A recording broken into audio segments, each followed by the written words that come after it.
Aprenda a orar e pare de errar. Aprenda a orar e pare de sofrer. Pare de sofrer. Comece a orar hoje. Se você é aquele tipo de pessoa que tem dificuldade de orar em todos os sentidos, seja em orar todo dia, ou orar a qualquer momento, ou vergonha de orar em público, esse estudo é para você. Se você é aquela pessoa que começa a orar e não sabe mais o que falar e começa a repetir, esse estudo é para você também. E se você, meu irmão, é aquela pessoa que ora constantemente, com fé, com fervor, esse estudo também é para você. Dê sua opinião, acompanhe o meu colocamento aí das ideias, das ações, porque este assunto é muito importante. Lute as suas guerras com as armas certas. Lute as suas guerras com as armas certas. Abra sua Bíblia aí em primeiro texto nosso vai ser 2 Coríntios 10, 3. Diz assim: pois, embora vivamos como homens, não lutamos segundo os padrões humanos. As armas com as quais lutamos não são humanas. Ao contrário, são poderosas em Deus para destruir fortalezas. Veja bem, as armas com qual lutamos são poderosas para destruir fortalezas. Que armas são essas? Essas armas se trata da oração. Joelho no chão. Muitas das vezes você está lutando aí com as suas forças em argumentar, em falar, em discutir, em brigar ou em reclamar, mas onde você deve estar é na oração, é colocar diante de Deus.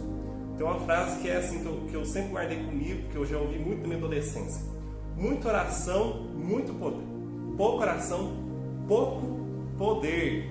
E onde é que a gente pode ver um exemplo disso? Atos 4, 30. Atos 4, versículo 31, na verdade. Atos 4, versículo 31 diz assim: depois de orarem, tremeu o lugar em que estavam reunidos. Todos ficaram cheios do Espírito Santo e anunciavam corajosamente a palavra de Deus. Olha que exemplo, né? Aqui nós estamos falando sobre um exemplo do poder da oração que era tão forte, nesse exemplo aqui em Atos, que os discípulos, quando oravam, o chão chegou a tremer.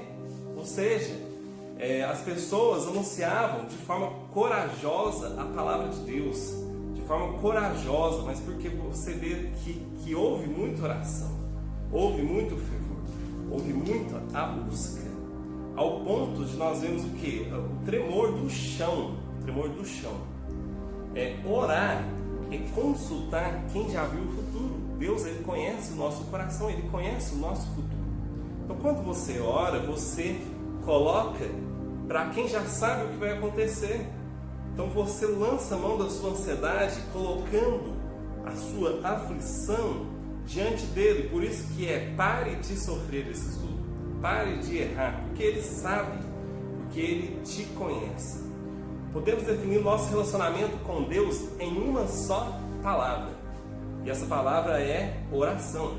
Se oração é falar com Deus, assim também é o relacionamento. Qual é uma das chaves do sucesso de qualquer relacionamento?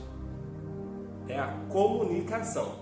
Então, como que você vai ter sucesso no seu relacionamento com Deus se você não tem uma comunicação efetiva e eficaz? Efetiva no sentido de contínua, todos os dias, e eficaz no sentido de orar da maneira certa e correta. Relacionamento com Deus se define uma só palavra: oração. Então, por isso você precisa começar a orar, e você precisa também aprender a orar. Quando nós falamos em aprender a orar, nós temos um texto que é clássico, que é Mateus 6. Abre sua Bíblia aí, Mateus 6, versículo 5. Vamos lá. Jesus, ele nos ensina a orar quando os discípulos perguntam para ele né? Jesus nos ensina a orar. E aí ele vem com o quê? Com a oração do Pai Nosso. Antes de iniciar a oração, ele já dá alguns conselhos. O primeiro conselho é no versículo 5, Mateus 6, versículo 5. E quando vocês orarem, não sejam como os hipócritas. Eles gostam de ficar orando em pé nas sinagogas e nas esquinas, a fim de serem vistos pelos outros. Eu lhes asseguro que eles já receberam sua plena recompensa. Ou seja, primeiro passo aí, na primeira lição que a gente pode tirar, no primeiro versículo, não seja parecido. Não queira aparecer na sua oração, porque até então não é o intuito de você orar, não é você aparecer, é você se relacionar com Deus. Então você não tem que querer aparecer, não que você não vai orar em público, mas quando orar em público também não é para que você apareça, é para que você se apresente diante de Deus para ter uma comunicação, para ter um relacionamento. E o segundo ponto que Jesus coloca aí é no versículo 6. Mas quando você orar, vá para o seu quarto, feche a porta e ore a seu Pai que está em secreto. Ou seja, vá para o seu quarto, vá para um local que você vai ter intimidade, onde você vai ter tempo de qualidade com Deus, tempo de qualidade com Deus, onde você vai ser pouco interrompido, onde você vai ter uma concentração melhor e onde você vai ter ali um tempo para se dedicar à oração de forma concentrada, de forma consciente, de forma não só automática.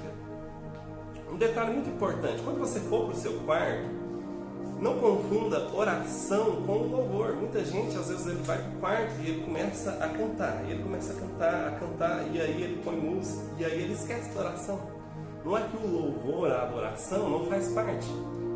Mas só que o louvor tem que ser em momentos separados. Oração é oração e o louvor vai ser em uma outra parte, onde você vai dedicar em um outro tempo. Não misture as duas coisas. Não fique repetindo. No versículo 7 diz assim: e quando orarem, não fique sempre repetindo a mesma coisa, como fazem os pagãos. Eles pensam que por muito falarem serão ouvidos. Deus, ele já conhece o nosso coração. No 8 ele fala assim, não sejam iguais a eles, porque o seu Pai sabe que vocês precisam antes mesmo de pedirem. Então você não tem necessidade de ficar repetindo na sua oração o mesmo pedido, o mesmo pedido. Não quer dizer que vai ter petições que você vai orar todos os dias, mas você não precisa, no meio da sua oração diária, de hoje, ficar repetindo as coisas para Deus. Deus, me dá isso. Deus, eu preciso tanto disso. Deus, me dá aquilo. Deus... Por quê? Porque Deus, ele já conhece. Ele quer ver o seu coração, o quanto está quebrantado diante dele. Então você não precisa, basta colocar diante dele, não precisa ficar repetindo. E quando Jesus ele entra na oração, a primeira coisa que ele faz, lá no versículo 9, que ele já começa assim: vocês, a orarem, orem assim: Pai nosso que estás no céu, santificado seja o teu nome. Então a primeira coisa que a gente vê aqui é: exalte o nome de Deus, exalte o nome dele. Já comece a oração com exaltação ao que ele é, a sua grandeza, a sua glória, a sua majestade.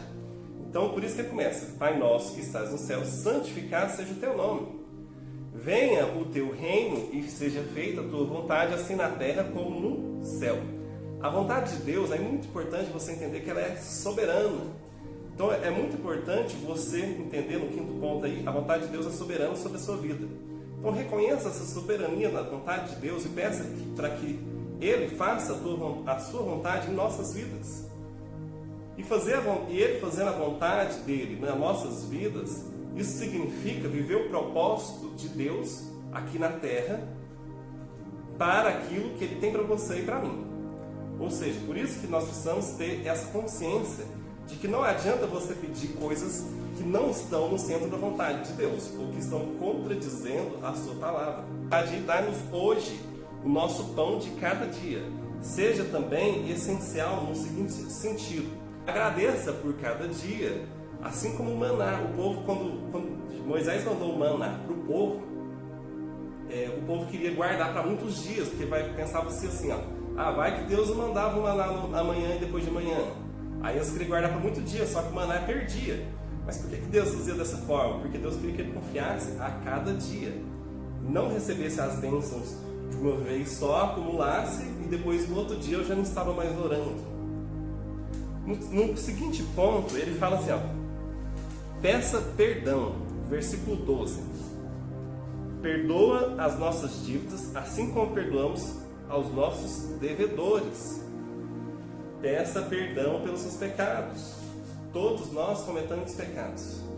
Mesmo que nós já temos uma vida em Cristo, nós cometemos pecado. Ainda assim, infelizmente, porque nós não somos perfeitos, porque nós somos falhos. Então peça perdão. E ao pedir perdão, peça perdão de forma clara, peça perdão de forma objetiva. Me perdoe porque eu menti, me perdoe porque eu falei mal, me perdoe porque eu fofoquei, me perdoe porque eu fui grosso, porque eu fui sem educação. Seja objetivo no perdão. Não fala, Senhor, perdoe todos os meus pecados, perdoe a multidão dos meus pecados. Não seja dessa forma. Seja objetivo. E perdoe como você perdoa o seu irmão. Por isso que ele coloca aqui, assim como você perdoa os seus devedores. Então você também tem que ter um coração perdoador para poder pedir perdão para Deus. No versículo 13 já diz assim, ó, e não nos deixe cair em tentação, mas livra-nos do mal, porque teu é o reino, o poder, a glória para sempre. Amém. Esteja atento no quesito de você não vai parar de pecar, mas você pode pedir para Deus para te livrar da tentação, para te livrar do mal, para te livrar de cometer os mesmos pecados, de cometer os mesmos erros, a fim de que você busque o aperfeiçoamento. É claro que você não vai chegar num ponto ali 100%, mas você pode sim melhorar, você pode sim pecar menos, você pode sim errar menos. Por isso que você tem que colocar isso na sua oração. E aí ele termina, para a sua glória, amém. Termine sua oração sempre em nome de Jesus, amém. Não termina sua oração simplesmente só ali no amém, mas termina em nome de Jesus, amém. Por quê? Porque Ele é que faz o intermédio entre nossa oração e Deus. Não fique, muitas vezes a gente vê pessoas menosprezando esse conhecimento muito simples. E hoje eu estou falando aqui de coisas muito simples para alguns e às vezes coisas que muitas pessoas às vezes não vai ter pensado nisso. E dando sequência, eu quero falar para vocês algumas chaves da oração. A primeira, simplicidade. Simplicidade, seja simples na sua oração. Não fique buscando palavras complexas, palavras muito difíceis, palavras que às vezes nem você sabe. Eu quando escrevi esse estudo, eu estava lembrando que quando eu era adolescente tinha um irmão na igreja que era advogado e ele tinha um vocabulário muito extenso. E aí quando ele orava, uma das palavras que eu sempre guardei é que ele sempre falava assim: Deus nos dá um coração genuflexo. E aí todo mundo ficava assim, nossa, mas deve ser algo muito grave ou deve ser algo muito bonito. Mas na verdade ninguém nem sabia o que era aquela palavra. Então não precisa ser palavras complexas diante de Deus. Não precisa, lembra no primeiro ponto, não precisa querer aparecer, principalmente se for uma oração em público, onde outras pessoas vão estar ali. Seja simples a oração, porque até então é uma conversa, é comunicação, é estar diante de Deus, mas também seja respeitoso, né? Lembre-se da soberania de Deus sobre as nossas vidas. Então seja respeitoso, mas também seja simples, não precisa ser nada complexo. E o segundo ponto, não seja egoísta. Lá em Tiago 4,3 diz assim, Tiago 4,3...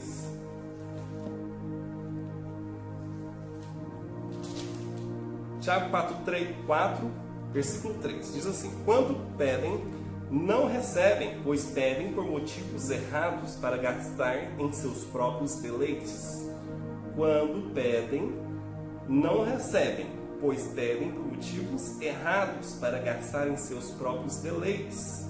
Deus, Ele nos ouve e Ele também nos atende, Ele nos responde. Mas muitas das vezes, quando nós pedimos, e como nós pedimos muito, nós não recebemos porque nós pedimos coisas vãs, nós pedimos coisas que nós queremos para o nosso próprio deleite. Já tem gente aí pedindo, olha os exemplos, né? Tem gente que pede para ganhar na Mega Sena. Mesmo cristão, eu não acredito, tem gente que pede. Tem gente que pede para o time de futebol ganhar. Tem gente que pede para coisas muito vãs, né? Ó, Deus, me dá uma promoção no trabalho. Eu não posso pedir isso, mas pode sim, mas qual que é o seu benefício e quem vai ser beneficiado com a sua promoção, o seu aumento no trabalho? Não, aí eu vou poder comprar um carro, aí eu vou poder trocar minha casa, aí eu vou poder passear nos finais de semana. Só que aí você deixa, às vezes até de vir na própria igreja. Você acha que você pedir para o seu próprio deleite, Deus vai te atender? Ele conhece o nosso coração, Ele já conhece o futuro, Ele já sabe qual vai ser a sua reação frente à bênção. Então, quando você receber a bênção, Ele já sabe qual vai ser a sua reação, se você vai se aproximar mais dEle ou vai se afastar dEle. Quando orar, seja inteligente. Ore alinhado com a vontade de Deus para a sua vida. Qual é o seu propósito? Por isso a importância. Saiba qual é o seu propósito. Se for para pedir, peça algo que está alinhado à vontade dele para a sua vida. E assim você tem mais chance de ser atendido. E assim você tem mais chance de a sua bênção beneficiar não só você, mas pelo menos um grupo de pessoas. E o terceiro ponto é creia. Em Tiago 1, 6, 8 diz assim: peça, porém, com fé, sem duvidar, pois aquele que duvida é semelhante à onda do mar, levada e agitada pelo vento. Não pense tal pessoa que receberá coisa alguma do Senhor, pois tem mente dividida e é instável em tudo o que faz. Creia, não seja incrédulo. Peça e não duvide. Não seja incrédulo. Não tenha a mente dividida. O momento que eu peço, eu estou crendo. Na hora que eu fecho a oração, mas isso é muito difícil. Mas isso não vai acontecer na minha vida, não. Você acha que assim você está crendo? Você não está crendo dessa forma. Você não está correspondendo. Você não está acreditando nem em Deus. Porque você está colocando diante dele algo e você não está crendo. Não tem um coração dividido. Não seja incrédulo. Creia. Se for para pedir, se for para colocar diante de Deus, creia. Não fique somente orando por orar. E o quarto ponto, tem um coração submisso.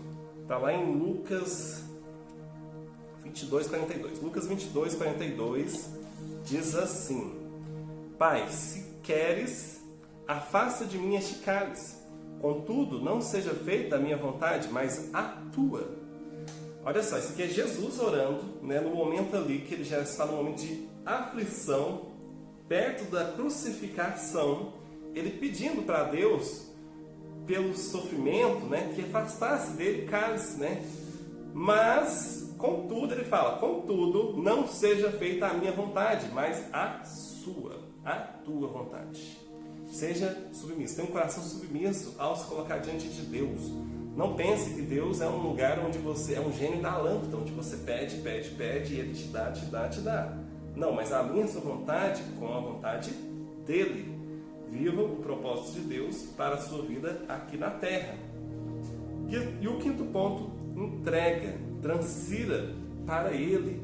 Quando orar, seja para pedir, seja para agradecer, seja para colocar a sua aflição diante dele, entregue a Ele. Não fique também segurando, é a mesma coisa do crer. Creia e não duvide. Entregue e fique em paz. Entregue e creia. Não duvide, entregue e descanse. Descanse. Quando você ora, você para de sofrer. Por quê? Porque você entrega para Deus, entrega para quem pode resolver. E não fica com você que não pode resolver nada. Amém? Esse foi o estudo de hoje. O que você tem a dizer referente a esse estudo? É claro, gente, que esse estudo sobre oração é muito mais amplo que isso. Aqui eu coloquei só apenas pontos básicos, onde para quem não ora é fundamental. E para quem ora, você pode aperfeiçoar.